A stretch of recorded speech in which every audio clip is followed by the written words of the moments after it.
Yo, what is up world, my Beeps here. Welcome back to the YouTube channel. It's really good to see you guys. Got a few things going on for this week's vlog, so go ahead and roll the intro, and I'll see you guys soon.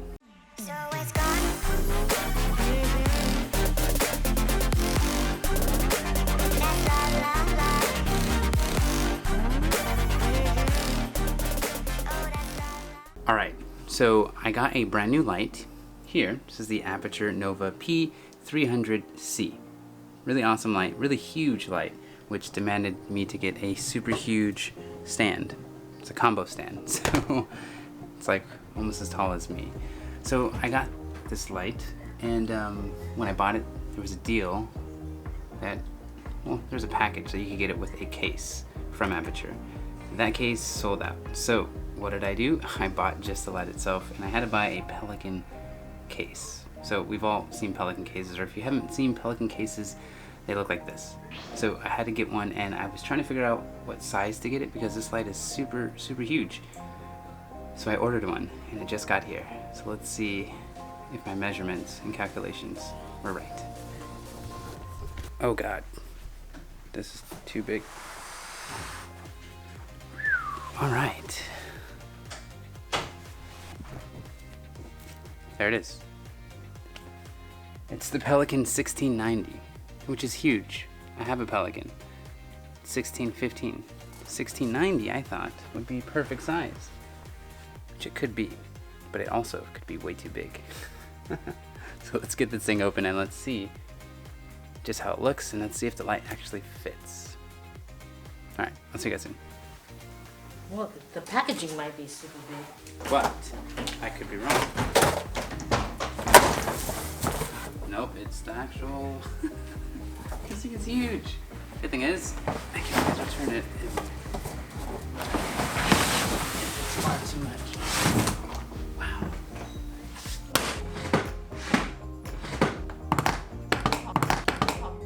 Write all his purchases on his expense, student expense. A little underexposed, but this thing is huge.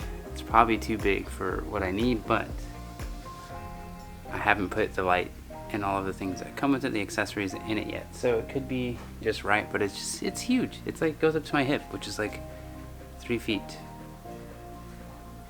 It's giant. Okay, so I've got to fit this light, which is actually pretty big. It's about 23 pounds. This is a light that's gonna go in the Pelican case. So let's see if it can fit.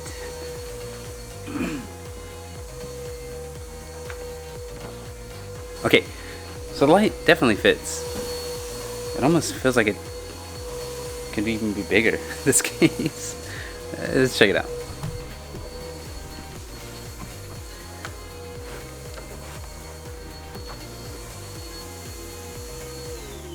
Okay, welcome back. I hope you guys enjoyed that really weird, disconjointed kind of a unboxing viewing of my brand new Pelican case. Again, that is the Pelican 1690 case, which is obnoxiously huge, and I didn't think it was going to be that big. I probably maybe could get away with something smaller, but the fact that I have it now, and there are some other accessories that I am waiting for, that light, which is the Aperture Nova P300C. It's a lot, but that huge light fits in that even huger box, and I'm getting a diffuser, the Aperture diffuser, I think tomorrow. So hopefully that will fit in that giant box because, yeah, I have a lot of space, so I need to figure out what I want to do with that entire box and what else I can fit in it, because that is the second Pelican box that I actually own. So I'm really stoked and excited. Okay, so up next, what I wanted to do was share with you guys one of my projects that I actually turned in 2 weeks ago now. That I actually turned in 2 weeks ago for USC. If you guys are new to the channel, I am a USC student in the MFA program studying film and television productions. So what I want to try to do is share with you guys some of my projects, which some of you are actually interested in applying to USC for the MFA program, and you've reached out to me, so I really appreciate you reaching out to me. I want to try to get you guys as much information on this USC program because no one else is doing it, so why not? This project that I'm going to show you guys today is for my 507 production class. This class teaches us editing, cinematography, directing, producing, and sound. All of those things, and I may even be forgetting one more. But it teaches us all of those elements of production, and for this project it is the directing portion of it. So for this project we had to introduce a character in a minute or less. So I was brainstorming for a couple of weeks and I didn't really know what to do, but I did think on some of the examples that my professor showed us in class. One of them had a example of like landscapes, of buildings, of kind of just environment, introducing a character. So I thought there's a few buildings here in Visalia and I could probably use getting out of this room because I'm always in here for school and class and all that good stuff. But I thought, why not go outside and film some footage of buildings, of trees, of environment, of just nature, buildings in downtown area of Visalia to introduce my character.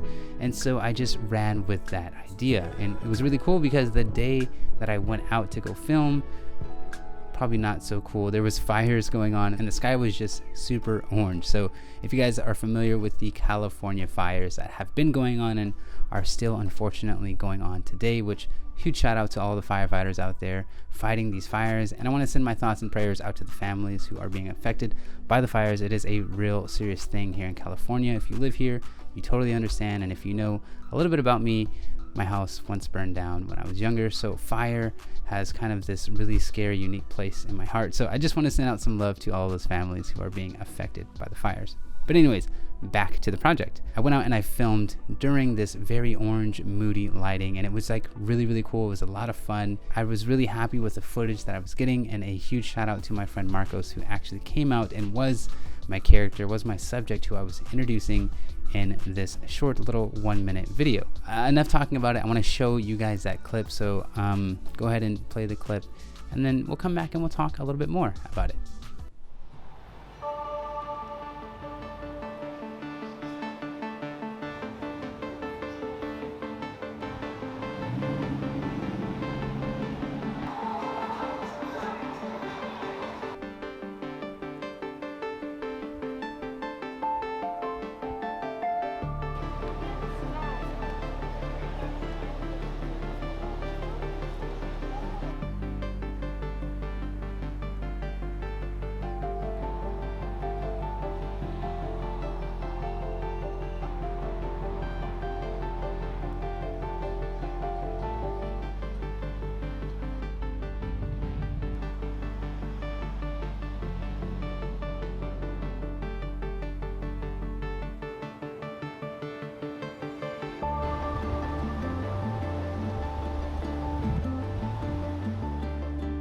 Okay, so I hope you guys enjoyed that little clip. Again, this was one of my projects for my directing class at USC in the MFA program. So now you have an idea of some of the quality, which mine, compared to everybody else's, honestly wasn't that good.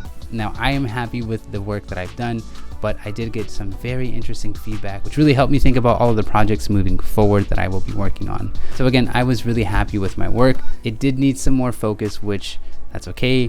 I'm at school, I'm learning, so I'm not ashamed to be wrong and to learn how to do projects, how to approach projects a lot better moving forward. So that is all I have for you guys on this week's vlog. Kind of short. I want to keep these things simple because I have a lot of things that I need to do, as you've probably already guessed it, being a MFA student, and then also just life in itself. So I hope you guys enjoyed this week's vlog, and what I want to try to continue to do is each week share a piece of work, a sample piece of work that I've been doing at USC, so that you all can see what a MFA student at USC, one of the best film schools in the world, is up to. So if you guys enjoyed this week's vlog, you know what to do. Go ahead and do a super jump on the like button down below, and also get subscribed to the YouTube channel because every single Wednesday there's a brand new vlog. I'm Matty Bees, the cinematographer and film student, and I'll see you guys in 7 days. Peace. 8 minutes. Wow. I try to keep my videos at 8 minutes because it's a lot easier for me to edit. Although I do make a lot of mistakes, so yeah. I wonder what 8 minutes turned into. Anywho, you're still here. I hope you're having a wonderful day and a wonderful week. And I hope to see you guys soon. Leave your questions down below if you have any questions about USC, about me, about Japanese lessons that I've been taking and learning every single day. Let me know. Alright, I gotta go because it's gonna be a lot to edit and I have not that much time. Peace.